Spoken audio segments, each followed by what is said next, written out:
Kasi minsan, nire-require nila na dapat marunong kayong magbasa ng glass thermometer. So, dalawa ang gagawin natin. Merong glass, merong Digital. Okay.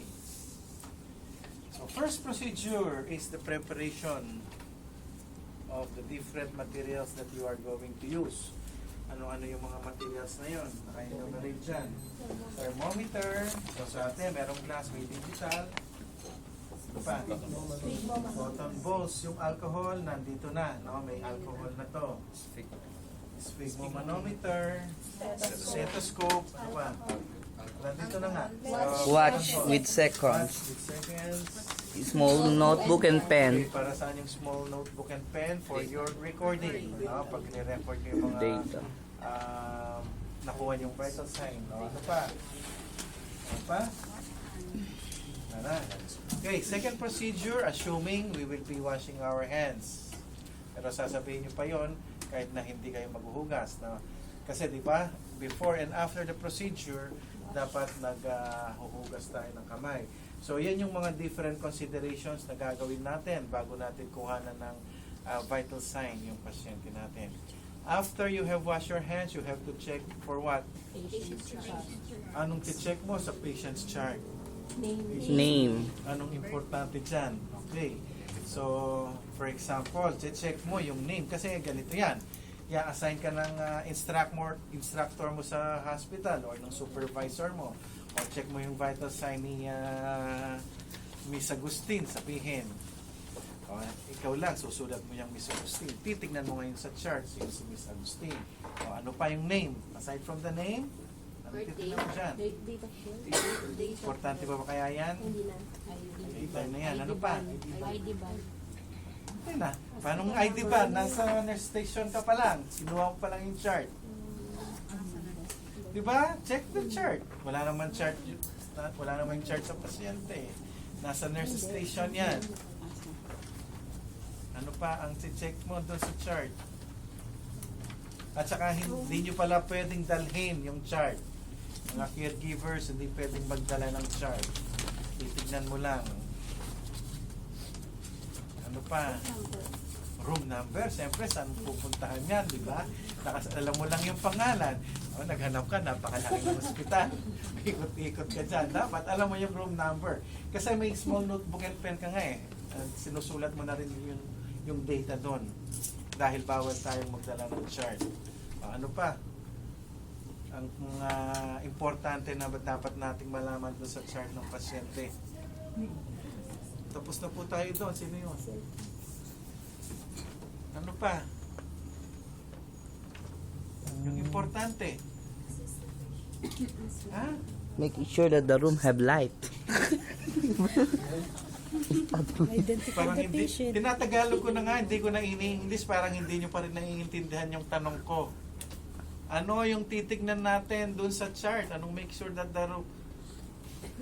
Yung chart. Alam nyo yung chart kung ano yung chart.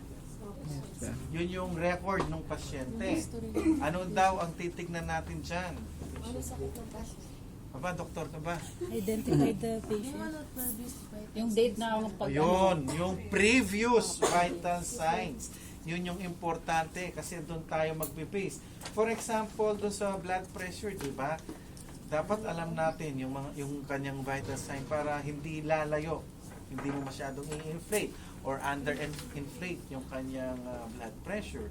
So, dapat, di ba, yung vital sign will serve as your baseline data para alam natin kung ano yung dating ng vital sign. So, now, after checking the chart, alam mo na-check na natin yung chart. Pupunta na tayo ngayon sa pasyente. Ito na. Okay? O, nandun. Ay, ito pala yung room 201. O, katok ka. Tak, nak, nak. Tapos, you enter the room. Pagkapasok, ano yung nandyan? Identify the patient. So, titignan mo ngayon yung record mo. Si Miss Agustin. O, titignan mo ngayon, si Agustin ba yung sa ID ban? Ayaw mo pa. O, tapos, after identifying, Next. Assess the patient's Okay. readiness. Ano yan? Ano yung ibig sabihin ng assess the patient for the readiness of the readiness of your patient for the procedure? Anong ibig sabihin yan? Sige nga, Tagalogin nyo. Sir, isabihin mo sa kanya na Anong sabihin? Wala na ba sinabing say? Assess. Ihanda mo, ihanda mo na siya para sa Tignan ano, if pwede siyang kuha ng virus.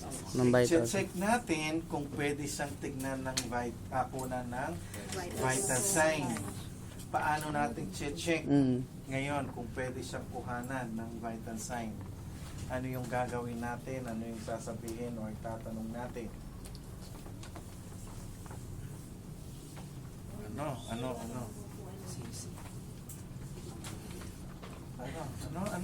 Ano? Natatandaan niyo yung mga different factors which affect the vital signs of the patient. Sir, kung comatose. Okay, tignan.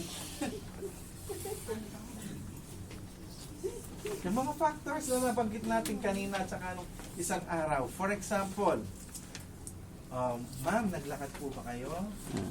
Nag-almusal or kumain ba kayo? Bakit importante yung nag-almusal o kumain siya? O baka kumain siya ng ice cream o kaya uminom siya ng mainit na kape. Di ba makaka-apekto yan doon sa kanyang vital signs o yung kape sa blood pressure, magkakaroon ng effect. So, yung mga different factors na nabanggit natin before, yun yung a-assess mo ngayon. Kung hindi pa magkakaroon ng changes dun sa vital sign, magiging accurate ba yung pagkuha mo ng vital sign sa kanya. So, yun yung a-assess natin. So, halimbawa, sabi niya, hindi. Mainit yung panahon. Kumain ako ng ice cream. Anong gagawin mo?